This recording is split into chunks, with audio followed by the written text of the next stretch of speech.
देखिए आज हम लोग पढ़ेंगे प्रतिशत। क्या पढ़ेंगे? प्रतिशत के इंग्लिश बोलते हैं परसेंटेज। क्या बोलते हैं?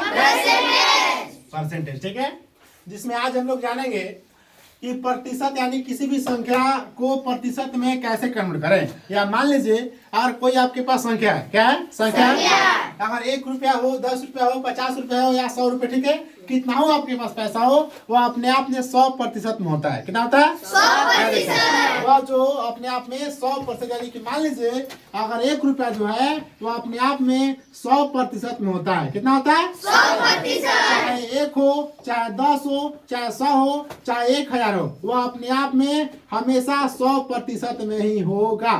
क्या में होगा? 100% में ही हमेशा होगा। ठीक है, देखिए अगर आपसे कोई बोलता है अगर 1 रुपया का 5% या 1 रुपया का 100% या 1 रुपया का 50%, ठीक है, हम कैसे जानेंगे कि 1 रुपया का 50% कैसे होगा? ठीक है, मान लीजिए आपको बताते हैं। ठीक है, पहले हम सबसे पहले क्वेश्चन लिखते हैं। और आपको कोई क्वेश्चन देता है 1 रुपये का 100% कितना होगा, मान लीजिए। ठीक है, सपोज एक क्वेश्चन है कितना होगा। ठीक है, एक छोटा सा प्यारा सा नन्हा सा क्वेश्चन है। 1 रुपया का 100% क्या है? 1 रुपया का 100% यानी 100% जो है कितना होगा।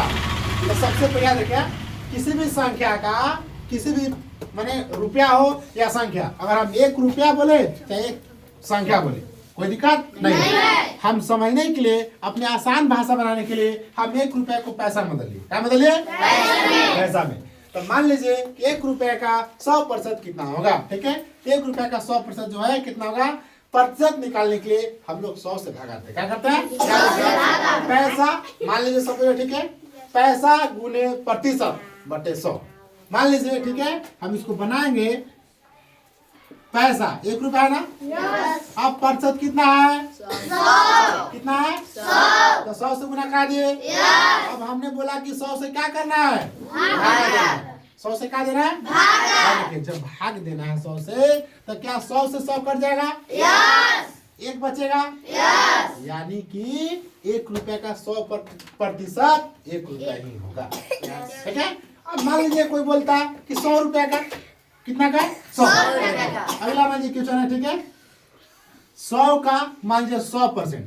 ठीक है, 100 का 100%। तो कैसे करेंगे? बस वही तरीका अपनाएंगे। देखिए 100 गुने 100, क्योंकि हमने बोला है कि पैसा से प्रतिशत में गुना करना है। पैसा से प्रतिशत में क्या करना है? गुना। और जब परसेंट निकालना होगा तो 100 से क्या करना है? भागना। जब भाग देंगे तो 100 से 100 कट गया, बाकी बचा क्या? 100। इसका मतलब हमने सीखा कि जो देखिएगा कि अगर 1 रुपया का 100% 1 रुपया ही होगा और 100 रुपया का 100% 100 रुपया ही होगा। ठीक है, तो इसका ही आंसर 1 आया, इसका आंसर देखिए 100 ही आएगा। ठीक है, अगर 100% निकालना हो तो समझिए कि जितना फर्स्ट में प्राइस देवल रहेगा उतना ही आपका उतना ही निकल कर आंसर आ जाएगा। प्राइस मेरा देखिए 1 रुपया देवल था और 100% निकालना था तो 1 रुपया ही आंसर आ जाएगा।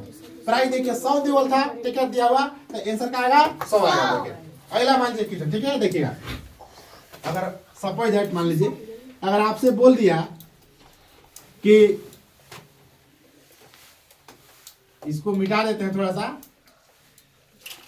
देखिए अगला क्वेश्चन है कि 100 रुपए ना 100 का मान लीजिए 100 का 50% कितना होगा। तो क्या वही तरीका हम अपनाएंगे? अगर बोल रहा है कि 100 का 50% कितना होगा तो क्या वही तरीका अपनाएंगे?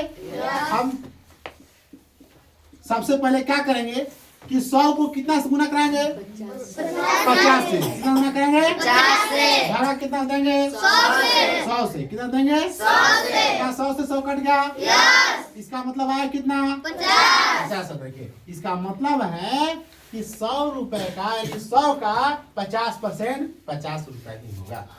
कोई दिक्कत नहीं। अब मान लीजिए एग्जाम्पल। ठीक है, आपके पास मान लीजिए 1000 है। कितना है? 1000 है। अब 1000 का मान लीजिए 20%। कितना? 20%। ठीक है, तो हम क्या करते हैं जो संख्या देवल रहता है जितना के निकालना होता है उतना गुने जितना प्रतिशत निकालना होता है 20 कर दे। अब बटे क्या करेंगे? 100 करेंगे। देखिएगा 2 जीरो यहाँ ना, तो 2 जीरो से 2 जीरो का आ गया, खत्म हो गया। बच्चा 10 यहाँ। अब 10 गुने 20 करेंगे। 10 गुने क्या करेंगे? 20। 20 ना कितना होता है? 200। 20 ना कितना होता है? 200। इसका मतलब है कि आपका 1000 का 20% आपका 200 होगा। कोई दिक्कत नहीं है। ठीक है, आज हम लोग देखें कि परसेंटेज जो है अगर कोई संख्या देवल रहेगा उसको 5%, 10%, 20%, 50% या 100% अगर निकालना होगा तो हमको कोई दिक्कत नहीं होगा, हम आराम से निकाल सकते हैं।